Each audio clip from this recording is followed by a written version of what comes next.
Nós demos uma mergulhada no livro de Atos dos Apóstolos. E a gente tem tirado algumas palavras, algumas lições para a igreja a partir desse livro. Espero que você esteja recebendo essas palavras, espero que você esteja sendo abençoado com essas palavras. E hoje, para não perder o costume, a gente vai continuar no livro de Atos. Te convido a abrir sua Bíblia, lá no capítulo 4 do livro de Atos, a partir do versículo 32. Atos capítulo 4, versículo 32. E nós vamos até o versículo 10 do capítulo 5. Atos capítulo 4, versículo 32, até Atos capítulo 5, versículo 10. Fica com a sua Bíblia aberta aí. Vamos relembrar aqui rapidamente mesmo, o que nós já falamos aqui desde o início. Começamos a ministrar no livro de Atos dos Apóstolos no capítulo 2. Passamos 3 semanas no capítulo 2, ministrando à igreja sobre Atos 2. Um momento, como eu disse, muito importante na história do cristianismo. Um momento de cumprimento de promessa. A descida do Espírito Santo sobre aqueles que estavam aguardando essa promessa de Deus. E o início da igreja. Passamos 3 quintas-feiras falando sobre Atos 2. Depois partimos para o capítulo seguinte, Atos 3, onde nós dividimos aquilo que aconteceu na porta do templo e aquilo que aconteceu dentro do templo. Na porta do templo, o episódio em que Pedro e João curam um coxo e realizam um milagre ali em nome de Jesus, Nazaré. E nós tiramos lições sobre esse episódio da porta do templo. Dentro do templo, um momento em que eles, os apóstolos, são colocados em evidência por terem feito algo em relação àquele homem. E ali nós vemos o diminuir dos apóstolos para o engrandecimento do nome de Jesus. E pulamos para o capítulo 4, onde foi o capítulo em que nós dissemos que a oposição e a perseguição iniciou-se contra a igreja.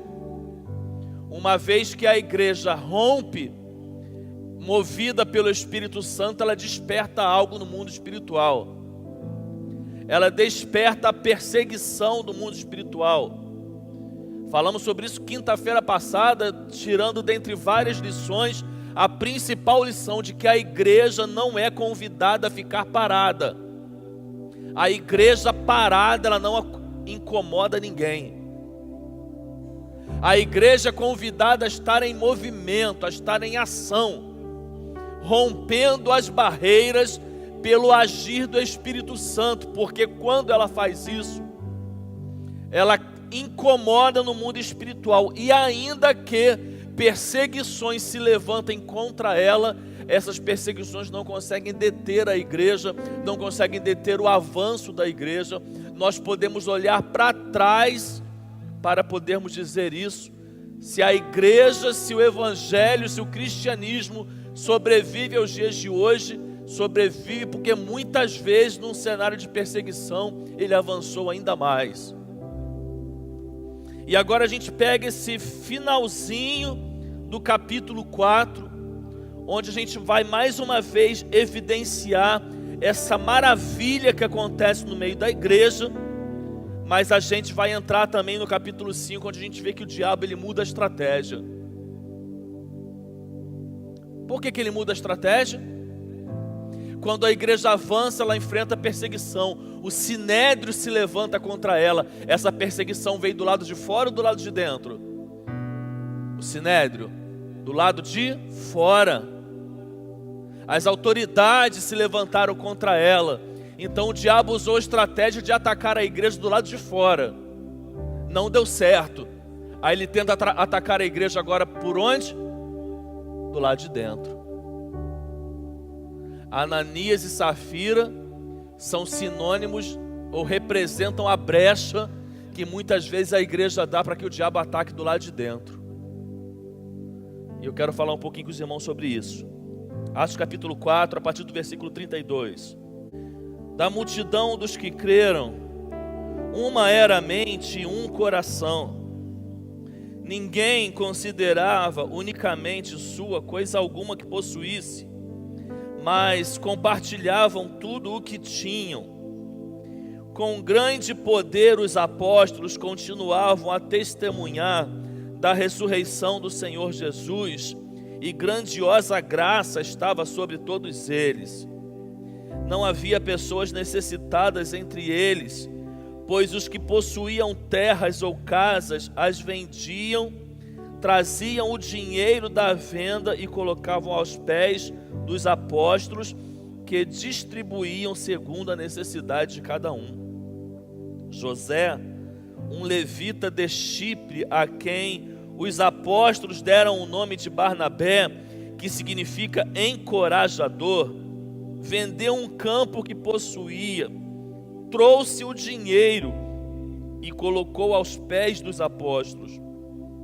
Um homem chamado Ananias, com Safira, sua mulher, também vendeu uma propriedade. Ele reteve parte do dinheiro para si. Sabendo disso, também sua mulher e o restante, ele reteve parte do dinheiro para si. Sabendo disso, também sua mulher e o restante levou e colocou aos pés dos apóstolos. Então perguntou Pedro: Ananias, como você permitiu que Satanás enchesse o seu coração ao ponto de você mentir ao Espírito Santo e guardar para si uma parte do dinheiro que recebeu pela propriedade? Ela não lhe pertencia, e depois de vendida, o dinheiro não estava em seu poder. O que o levou a pensar em fazer tal coisa? Você não mentiu aos homens, mas sim a Deus. Ouvindo isso, Ananias caiu morto. Grande temor apoderou-se de todos os que ouviram o que tinha acontecido. Então os moços vieram, envolveram seu corpo, levaram-no para fora e o sepultaram. Cerca de 3 horas mais tarde, entrou sua mulher, sem saber o que havia acontecido, e Pedro lhe perguntou: Diga-me, foi esse o preço que vocês conseguiram pela propriedade? E ela respondeu: Sim, foi esse mesmo. Pedro lhe disse: Por que vocês entraram em acordo para tentar o Espírito do Senhor? Veja, estão à porta aos pés dos que sepultaram seu marido, e eles a levarão também. Naquele mesmo instante ela caiu morta aos pés dele. Então os moços entraram e, encontrando-a morta, levaram-na e a sepultaram ao lado de seu marido. E grande temor apoderou-se de toda a igreja e de todos os que ouviram falar desses acontecimentos. Você pode fechar seus olhos mais uma vez? Pai, obrigado pela manhã, que temos a oportunidade de mais uma vez estarmos aqui ajuntados, reunidos, como uma congregação, Pai, do Senhor. Que nesse momento Teu Espírito Santo ministre a cada um de nós através da Tua palavra. Encha os nossos corações, Pai, e que essa igreja seja uma igreja impactada pelo poder dessa palavra, para a honra e glória do Teu nome. Oramos em nome de Jesus. Amém.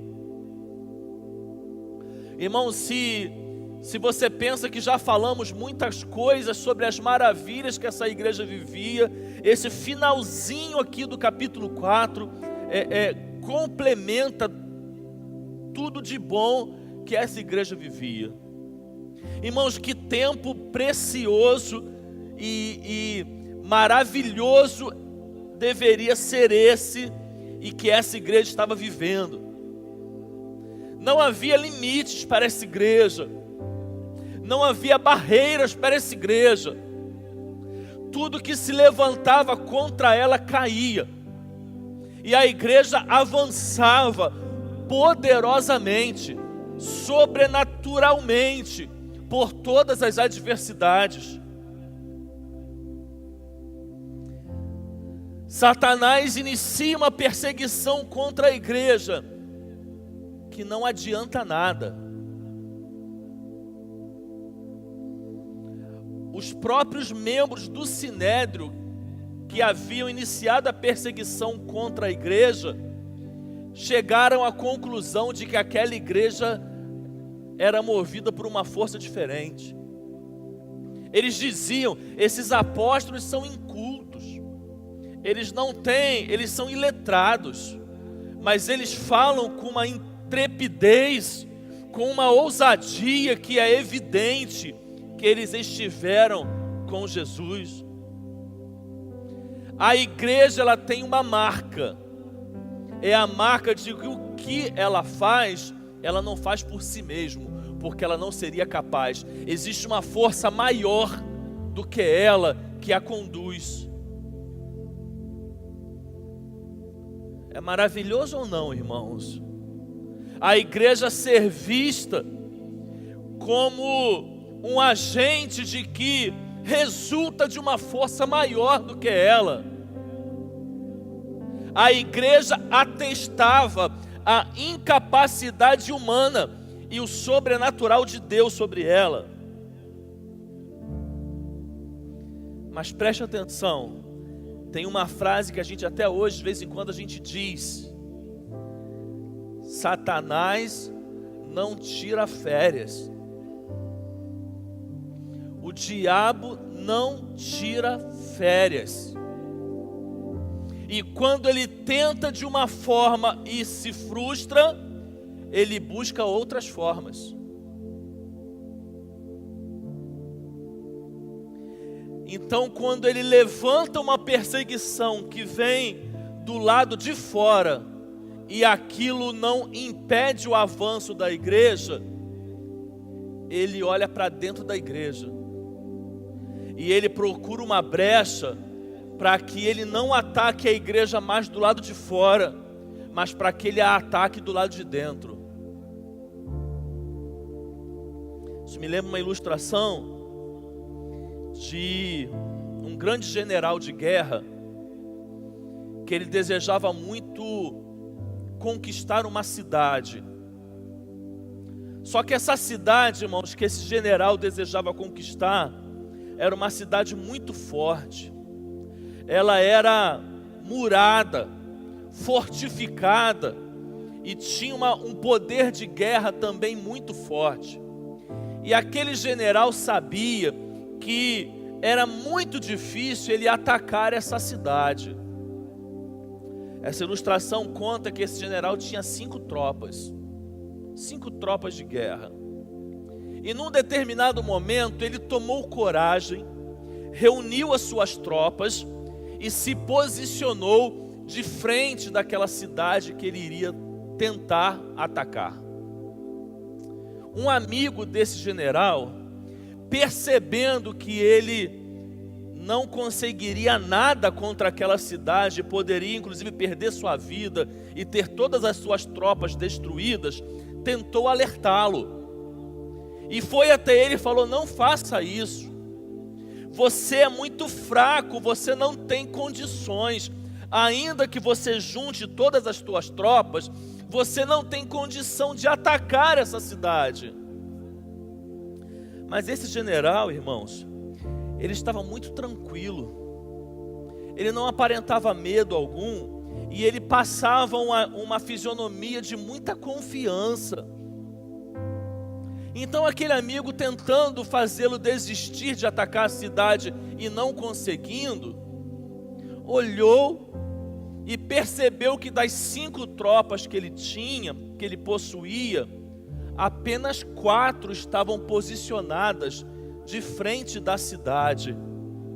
Então ele perguntou se todas as suas 5 tropas, se com elas já é difícil você conquistar essa cidade, eu estou vendo você só está com 4 tropas montadas, aonde está a sua 5ª tropa? foi quando aquele general respondeu com um ar muito tranquilo: a minha 5ª tropa está lá dentro. Eles se infiltraram e eles vivem lá como se fosse um deles. Então eu estou justamente tranquilo porque a minha maior força está lá dentro. São eles que vão abrir os portões da cidade para que eu entre com as outras tropas. Enquanto eu estiver entrando, são eles que vão matar ou iniciar o assassinato daqueles que estão lá dentro. E eu estou muito confiante de que eu vou conquistar essa cidade, porque eu consegui inserir uma tropa dentro dela. Assim é o diabo, irmãos. Assim é o diabo. Quando as oposições, as tempestades e as crises que surgem do lado de fora não conseguem atacar a igreja do lado de dentro, ele busca formar tropas do lado de dentro. Ele busca atacar de dentro para fora e não mais de fora para dentro. Quantos apóstolos Jesus teve mais próximo de si? 12. E o que aconteceu com um deles? O traiu. Certa vez, o Senhor Jesus Cristo conversando com Pedro e percebendo que existia uma força que tentava dominá-lo contra os propósitos dele, o Senhor Jesus disse a Pedro: para trás de mim, Satanás, você é uma pedra de tropeço para mim, e não pensa nas coisas de Deus, mas nas dos homens. Mateus capítulo 16, versículo 23. A igreja de Atos e a igreja de hoje, ela precisava e ela precisa não só se preocupar com aquilo que se levanta contra ela do lado de fora, mas ela também precisa se preocupar e vigiar com aquilo que se levanta contra ela do lado de dentro. Eu quero nessa primeira parte, irmãos, rapidamente, reforçar ainda tudo de bom que essa igreja vivia. Embora já tenhamos falado muitas coisas até aqui, eu quero completar ainda com mais coisas, tudo de bom que essa igreja vivia, e os versículos vão nos dizendo isso. Olha, irmãos, essa igreja, ela tinha unidade, e o versículo 32 vai dizendo: da multidão dos que creram, uma era a mente e o coração. Não tinha mente dividida na igreja. O que é ter mentes divididas, irmãos? É ter pessoas que congregam, estão juntos, mas cada um deseja ou foca sua mente em coisas diferentes. E a igreja não consegue unificar a força a partir da mente, porque as mentes estão divididas. Não tinha isso nessa igreja. A igreja tinha unidade na mente. A igreja tinha unidade no coração. O que a palavra quer dizer? Quando a igreja tinha unidade no coração, ela quer dizer que a igreja tinha unidade no sentimento. A igreja amava por igual. A igreja sentia compaixão por igual. Não era uma igreja dividida, era uma igreja unida. Unidade fazia parte dessa igreja, unidade, a qualidade de ser um. O desafio, queridos, para toda a igreja, tanto a primitiva quanto a de hoje, a necessidade de nós sermos um, ainda que sejamos múltiplos. Paulo, que mais à frente, lá para o capítulo 9, se converte, vira um grande pregador do Evangelho, escreve vários livros da Bíblia. Paulo fala muito sobre unidade. Na carta aos Romanos, por exemplo, ele vai dizendo: o Deus que concede perseverança e ânimo, deles um espírito de unidade, segundo Cristo Jesus, para que com um só coração e uma só boca, vocês glorifiquem ao Deus Pai de nosso Senhor Jesus Cristo. O salmista, queridos, lá no Salmo 133, versículo 1, vai transformar essa unidade em união. Quando o salmista vai dizer: como é bom e agradável quando os irmãos convivem em união. A igreja precisa ter unidade. Essa igreja, além de unidade, irmão, você pode preencher no seu esboço, ela tinha altruísmo. E o versículo 32, na segunda parte, vai dizendo: da multidão dos que creram, uma era a mente, um coração. Ninguém considerava unicamente sua coisa alguma que possuíssem, mas compartilhavam tudo o que tinham. O oposto do egoísmo, irmãos. O oposto do egoísmo é quando a igreja, ela não pensa só em si. As pessoas que fazem parte da igreja, elas não pensam só em si. Usando o ditado popular que nós conhecemos, é quando elas não olham apenas para o seu umbigo. As pessoas não pensam só em si, as pessoas conseguem pensar no outro. Essa era uma marca forte da igreja e precisa ser também a marca de uma igreja nos dias de hoje. Em terceiro lugar, não quero gastar muito tempo nessa primeira parte, quero dar mais ênfase na segunda parte. Em terceiro lugar, a igreja era generosa. Versículos 34 a 37, não havia pessoas necessitadas entre eles, pois os que possuíam terras ou casas as vendiam, traziam o dinheiro da venda e o colocavam aos pés dos apóstolos, que distribuíam segundo a necessidade de cada um.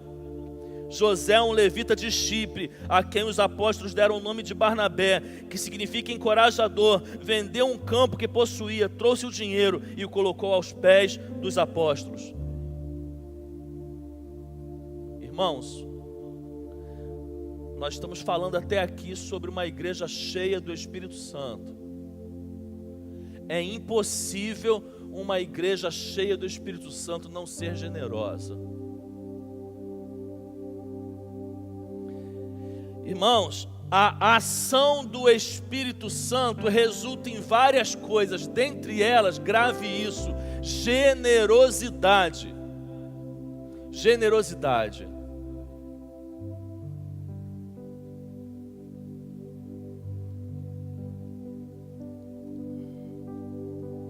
Nem sempre a gente consegue passar tudo que a gente deseja. E o principal responsável em trabalhar no coração das pessoas é o Espírito Santo. E nós contamos com o mover do Espírito Santo para que trabalhe nos corações. Mas se tem algo, queridos, se tem algo que eu, como pastor e responsável pelo ministério da palavra dessa igreja, em 3 anos, tento e venho tentando usar esse espaço de ensino para ensinar a esta igreja, e vou ensinar isso em qualquer igreja que eu venha estar, é o princípio da generosidade. A igreja precisa ser generosa, e eu digo mais, as bênçãos de Deus na vida de uma igreja também se dão pela generosidade dela. A igreja, ela não colhe quanto mais ela retém. A igreja colhe quanto mais ela abençoa. Esse é um princípio que eu acredito fielmente nele, e eu não abro mão dele. Igreja mesquinha não colhe nada. A igreja colhe a partir do princípio da generosidade. Quanto ela mais dá, quanto mais ela abençoa, mais ela tem. E nós precisamos trazer isso para a nossa vida. Esse precisa ser um princípio da nossa vida diária. A bênção de Deus se dá na generosidade. A ação do Espírito resulta em generosidade. Quarto lugar, a igreja tinha grande poder. Falamos muito sobre isso aqui. Aquela frase do capítulo 3 de Pedro e João: não tenho prata nem ouro, mas o que eu tenho, isso lhe dou. Em nome de Jesus Nazareno, levanta e anda. Mostra que a igreja tinha grande poder. E quinto lugar, a igreja era alvo da graça de Deus. Versículo 33: com grande poder os apóstolos continuavam a testemunhar da ressurreição do Senhor Jesus, e grandiosa graça estava sobre eles. Uma coisa interessante aqui, pensa comigo.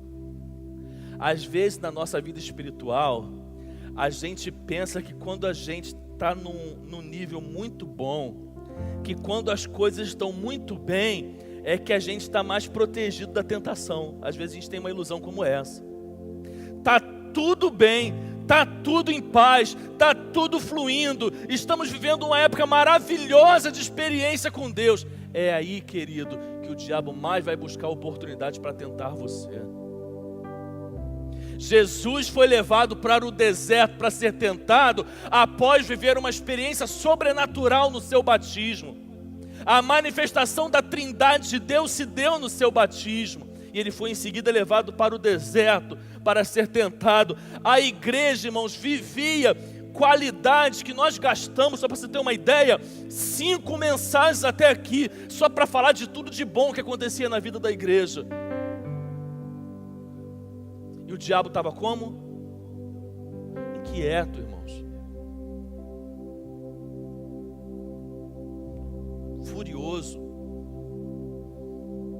Buscando todas as formas de atacar a igreja, porque o desejo dele é destruir a igreja. E aí entramos na segunda parte do sermão, onde eu quero dar uma ênfase com vocês nessa manhã. Ele não estava conformado, ele nunca vai se conformar. Queridos, ele não se conforma quando a tua família começa a ser uma família que agrade ao Senhor. Presta atenção, ele não se conforma quando você consegue abrir mão e administrar o seu tempo e encontrar tempo para poder servir a Deus. Ele quer mais que você deixe a obra de Deus para 3º, 4º ou 5º plano. Ele não se conforma quando você deixa de vir à igreja para ser a igreja. Ele não se conforma quando algo nasce dentro de você, que te anima, que te fortalece, que te entusiasma a fazer a vontade de Deus. Ele não se alegra com uma igreja em movimento, ele quer mais uma igreja parada e frustrada. Então ele muda as estratégias para poder destruir a igreja. Em primeiro lugar, quando ele não consegue destruir de fora para dentro a igreja, ele muda as estratégias e tenta destruir de dentro para fora. Um homem chamado Ananias, juntamente com Safira, sua mulher, também vendeu uma propriedade. Ele reteve parte do dinheiro para si, sabendo disso também sua mulher, e o restante levou e colocou aos pés dos apóstolos. Quando o diabo olhou para dentro da igreja, ele viu que tinha alguém que estava dando brecha. Quando o diabo ele tirou os olhos de fora e colocou para dentro, ele olhou para Ananias e Safira e falou: eu vou tentar mudar algo a partir desses. E aí ele vai lá e tenta Ananias no seu ego. Ele tenta Ananias na sua vaidade. Ele tenta Ananias naquelas coisas que a gente pode muitas vezes olhar e pensar que isso não tem nada demais. Porque Ananias viu que um membro da igreja, que era Barnabé, havia vendido uma propriedade e dado todo o dinheiro para a igreja. E ele pensou: nossa, tá toda a igreja elogiando Barnabé. Está toda a igreja falando bem da atitude dele. Eu quero essa honra para mim. Eu quero essa honra para mim. Só que ele não faz isso na essência. Ele faz isso movido pelo ego. É ali que o diabo entra nele. Quando o diabo vê que ele dá uma brecha, porque ele quer fazer algo para atrair glória para si. Não tinha necessidade nenhuma de fazer. Ele vende uma propriedade que era sua. Ele não precisava mentir. Ele poderia dar a oferta que quisesse, mas ele retém uma parte e dá uma oferta, tentando passar algo que na verdade não era. Ele tentou passar como se ele tivesse dado todo o dinheiro do que ele vendeu, porque ele também queria receber a mesma glória que ele viu que as pessoas estavam falando de Barnabé. Uma coisa tão simples, irmãos, tão simples, que muda a essência da pessoa, que traz doença no meio da igreja. E assim ele faz até hoje, irmãos. Ele não consegue por fora, ele tenta por dentro. Opa, tem palavras aqui, cuidado com o que você fala. Tem palavras sendo ditas por uma boca que está ali dentro daquela igreja, e essas palavras estão dizendo como é que anda o coração dessa pessoa. É a pessoa que para na mesa do almoço, ela está sempre falando mal de algo da igreja, de algo em relação na vida de alguém da igreja. O diabo está ouvindo as suas palavras, ele está vendo a brecha que você está dando. Mas é ali que começa, queridos. Provavelmente ele ouviu Ananias falando com a sua esposa: poxa, Barnabé vendeu aquele terreno, aquela propriedade, deu tudo para a igreja, está todo mundo, olha, falando bem de Barnabé. Mas ninguém está vendo o que eu faço, né? Porque nessa igreja ninguém me valoriza. Ninguém reconhece nada do que eu faço. Está todo mundo lá falando o que Barnabé fez, mas ninguém está vendo aqui o que a gente faz. É assim que começa, irmãos. É assim que começa. Começa de uma forma que aos nossos olhos parece pequenos demais, mas a gente abre brecha. Quando a gente abre brecha, o diabo planta semente. É por isso, irmãos, que muitas vezes a gente fala aqui que a igreja não pode deixar de orar. É por isso, irmãos, que a gente fala muitas vezes sobre a importância da oração, sobre a importância da igreja estar unida, os membros estarem orando pela liderança da igreja. Porque determinadas coisas que surgem dentro delas, irmãos, podem levar a igreja para a perdição, para a destruição.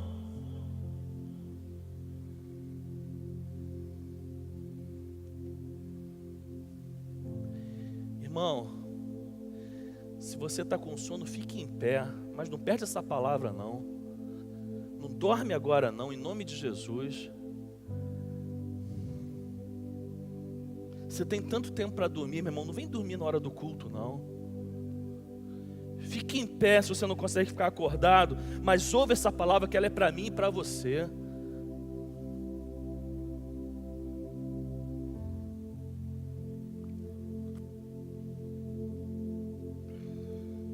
Segundo lugar, o diabo age em cima da motivação errada. José, conhecido como Barnabé, faz o que faz com a motivação certa. Ananias e Safira fizeram o que fizeram com a motivação errada. Aonde o diabo entra? Na motivação errada. Prestou atenção no que eu disse, irmãos? Na motivação errada.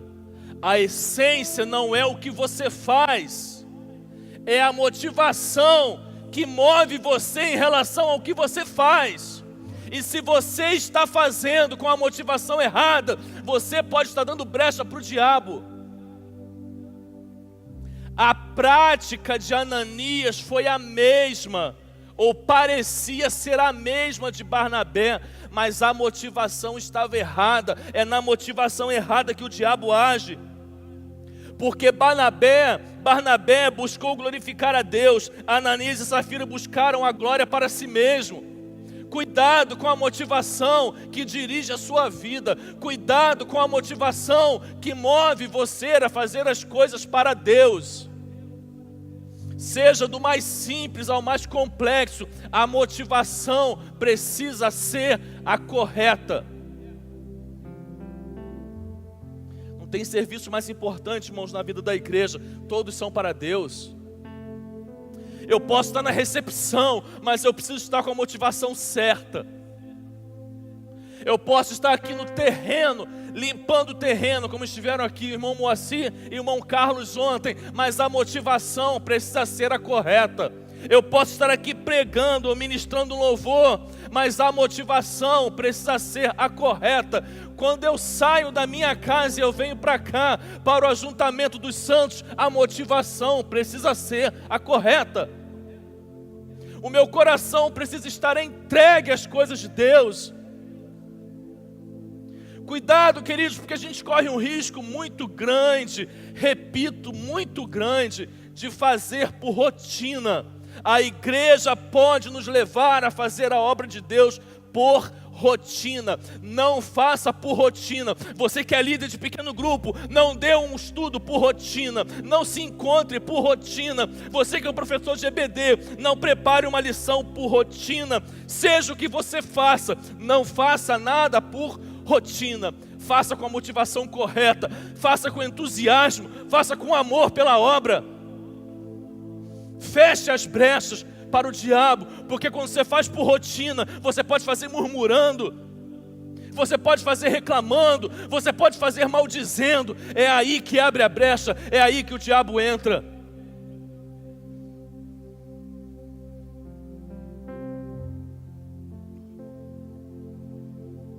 Terceiro, o diabo age onde existe mentira e hipocrisia. Então perguntou Pedro: Ananias, como você permitiu que Satanás enchesse o seu coração, a ponto de você mentir ao Espírito Santo e guardar para si uma parte do dinheiro que recebeu pela propriedade? Ela não lhe pertencia, e depois de vendido o dinheiro não estava em seu poder? O que levou a pensar em fazer tal coisa? Você não mentiu aos homens, mas sim a Deus. Havia o quê? Mentira. Mentira.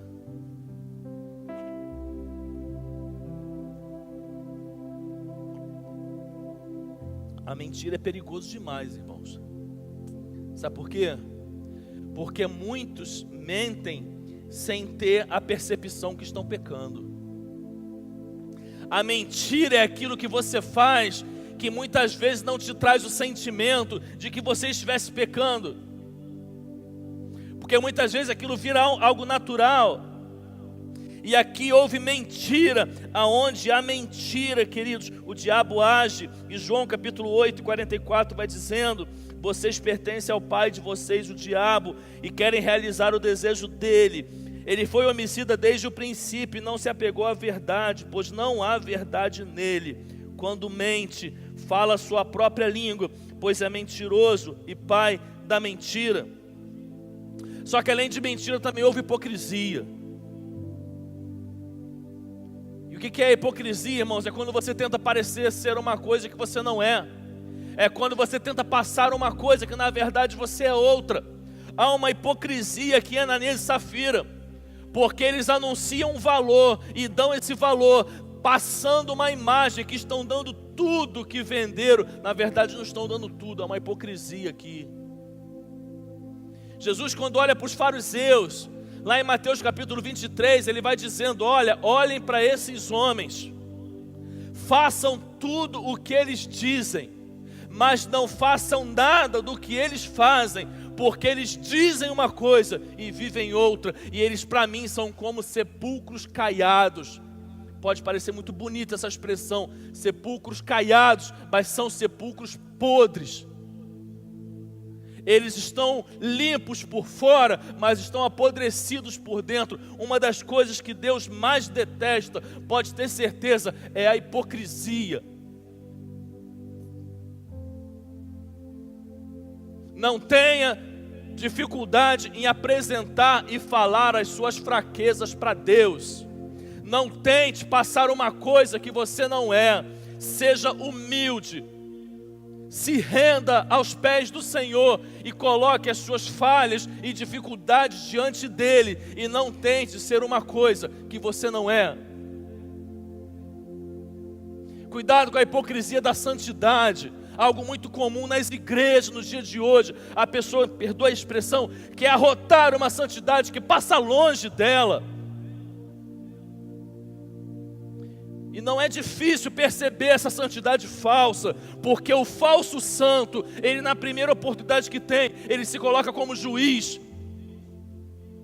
E quem vive uma vida de santidade, não se coloca, uma santidade verdadeira, não se coloca como juiz diante do outro.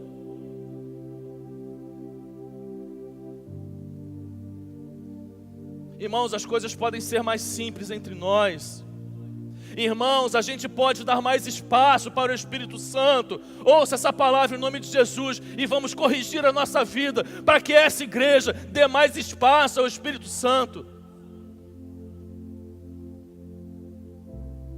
Às vezes o Espírito ele não faz coisas grandiosas na igreja porque a gente está atrapalhando. Irmãos, vamos atrapalhar menos o Espírito Santo. Se você não consegue ajudar, atrapalha menos em nome de Jesus. Muitas vezes quem atrapalha o agir do Espírito Santo na vida da igreja somos nós. Vamos sair de cena pelo menos para que o Espírito Santo possa agir.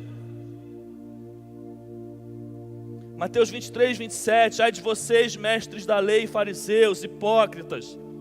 Vocês são como sepulcros caiados, bonitos por fora, mas por dentro estão cheios de ossos e cheios de todo tipo de imundície. Quarto e último lugar, o diabo busca trazer morte para a igreja. Ouvindo isso, Ananias caiu e morreu. Grande temor apoderou-se de todos os que ouviram o que tinha acontecido. Presta atenção. Todas as vezes que o diabo entra na vida da igreja, algo morre. O pecado, ele traz morte. Todas as vezes que o pecado entra, algo morre. O pecado, irmãos, ele é agente de morte. Essa história aqui, ela lembra uma história lá do Antigo Testamento. Essa história de Ananias e Safira. Qual é a história? Não precisa ficar com vergonha de falar não, quem quiser falar. Pecado de Acã. Fazendo uma analogia, tem muita semelhança. Porque lá no pecado de Acã, a gente tinha o povo de Israel sendo liderado por Josué.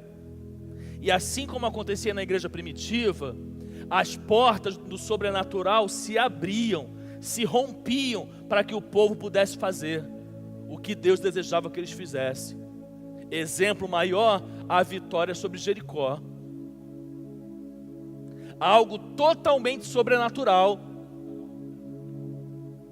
Você que está vendo a novela da Record, se eu não me engano, está falando alguma coisa disso. Porque eu disse, eu passei o canal, estava alguém lá, uma personagem representando Raabe. Então, se está representando a Raabe, está falando lá da história de Josué. A história de Josué, lembra que eu falei aqui? Não tinha como olhar para a igreja primitiva e não atribuir o que ela fazia ao Espírito Santo. Não tinha como olhar para o povo de Israel e não atribuir o que eles estavam fazendo a Deus. Tanto que o maior medo do povo de Jericó foi o quê? Foi o medo do povo ou foi o medo de Deus? Foi o medo de Deus.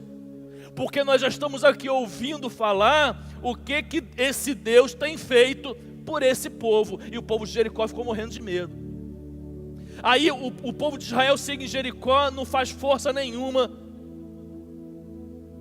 Aquelas muralhas caem e eles tomam aquela cidade. E o povo se enche de alegria. Mas o diabo olha para dentro da igreja, igual olhou na igreja primitiva, e encontra lá um homem, uma família liderada por um homem chamado Acã, que em desobediência à ordem de Deus, ele toma utensílios que eram consagrados a deuses estranhos e leva para dentro da sua tenda. Aí após a vitória sobre Jericó, vem a guerra contra a cidade de Ai. Você imagina Jericó, você guerreando contra os Estados Unidos. E você imagina Ai, você guerreando contra o Haiti. Aí Josué manda espias para vigiar a cidade de Ai. E volta os espias. Sabe o que eles falam?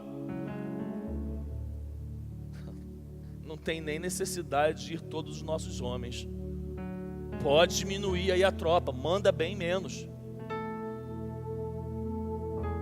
E eles vão lá. Só que havia o quê? Pecado. Aí sabe o que acontece? Eles perdem. Eles perdem. Está lá em Josué capítulo 7. Não vou ler aqui não, você pode ler depois essa história. Mas eu quero terminar essa mensagem dizendo uma coisa. O diabo, ele sempre vai perder, grave isso. E não importa se ele ataca de fora ou se ele ataca de dentro, ele sempre vai perder. Mas quando ele encontra a brecha, ele impede o avanço. Ele não destrói a igreja, mas muitas vezes ele paralisa. Sabe por que tem muita igreja paralisada? Porque tem brecha dentro dela.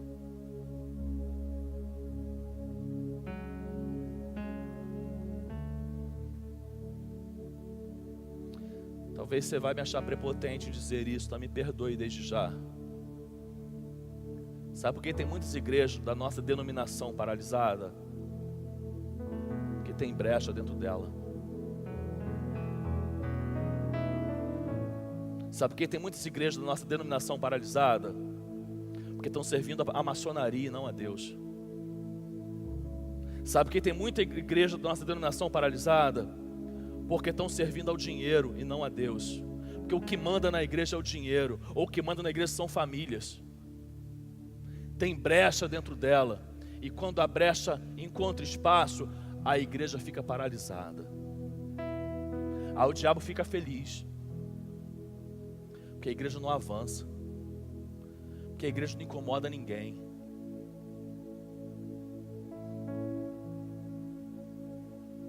Com todo respeito aos nossos vizinhos, eu tenho a melhor das intenções de viver em paz, porque esse é o nosso papel. Mas eu prefiro ser uma igreja que alguém vem aqui me chamar para falar que ela está fazendo barulho, do que uma igreja quieta e morna e fria.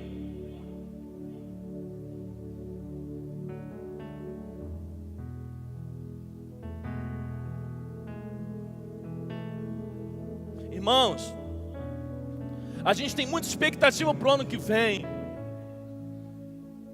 Como é normal de acontecer, a gente já está numa reta final de um ano eclesiástico, a gente já está pensando no próximo. Deus tem me dado algumas visões para o próximo ano, e eu tenho muita expectativa nesse próximo ano, assim como eu tive nesse 2018. Mas tem coisas, irmãos, e entendo, não tenho como não entender, que Deus me direcionar para que a gente esteja pregando nesse livro de Atos, nesse momento, não é por acaso. É porque Deus quer falar conosco como igreja. Irmão, vamos aproveitar aqui, vamos falar algumas coisas. Vamos acordar, irmãos.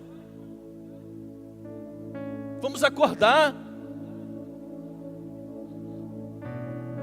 Vamos fazer parte dessa igreja que avança, dessa igreja que se levanta para fazer a obra. Saia da acomodação em nome de Jesus. Se essa palavra ainda não te fisgou, que ela venha te fisgar em nome de Jesus. Meu irmão, sai da janela. Sai da posição de espectador e de crítico e vem colocar a mão na massa.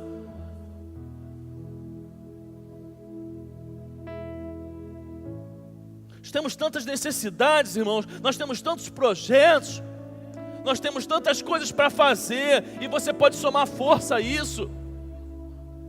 Olha, se desperta, seja proativo, tome a iniciativa. Tome a iniciativa.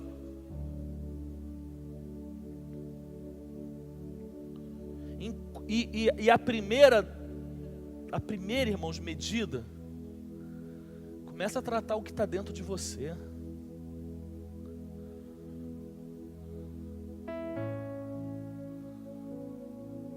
Começa a tratar o que está dentro de você. Lembra de Gideão que pregamos aqui? Olha, tem uns midianitas para você derrotar. Eu vou fazer grandes coisas através de você, mas passa no teu quintal agora e sai derrubando todos os altares idólatras que estão no teu quintal. Arruma a tua casa. Meu irmão, cuida do seu quintal.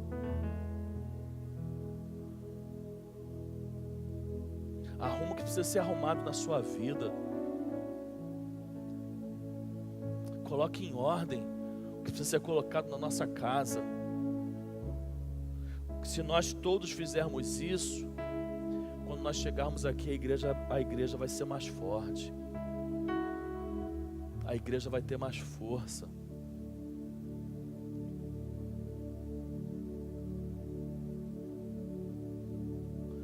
Nós temos impossíveis diante de nós, mas esses impossíveis, como nós cantamos aqui hoje, eles podem se tornar possíveis. O Deus da igreja de Atos é o Deus a quem nós servimos. O Espírito Santo que movia a igreja de Atos é o que move essa igreja.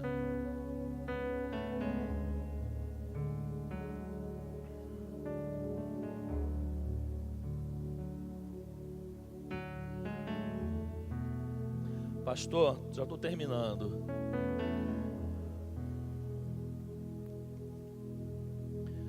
Você vive um ministério fascinado por números? Não, irmãos. Te dou minha palavra que não. Falo diante de Deus que não. Mas você tem expectativa de ver essa igreja aqui cheia, tanto na nave quanto na galeria? Tenho, e ainda vou ver, enquanto for pastor dessa igreja. Meus olhos ainda verão. Meus olhos ainda verão. Porque os direcionamentos que Deus tem me dado não são para ficarmos presos nessas quatro paredes, são para povoar o céu. E a única forma de povoar o céu é enchendo a igreja. E nós vamos encher essa igreja, não para engrandecimento de homens, mas para a honra e glória do nome de Deus. E nós precisamos estar juntos para que a gente avance como igreja, rompendo as barreiras pelo poder do Espírito Santo de Deus. Aplauda ao Deus dessa palavra. Ministério de louvor.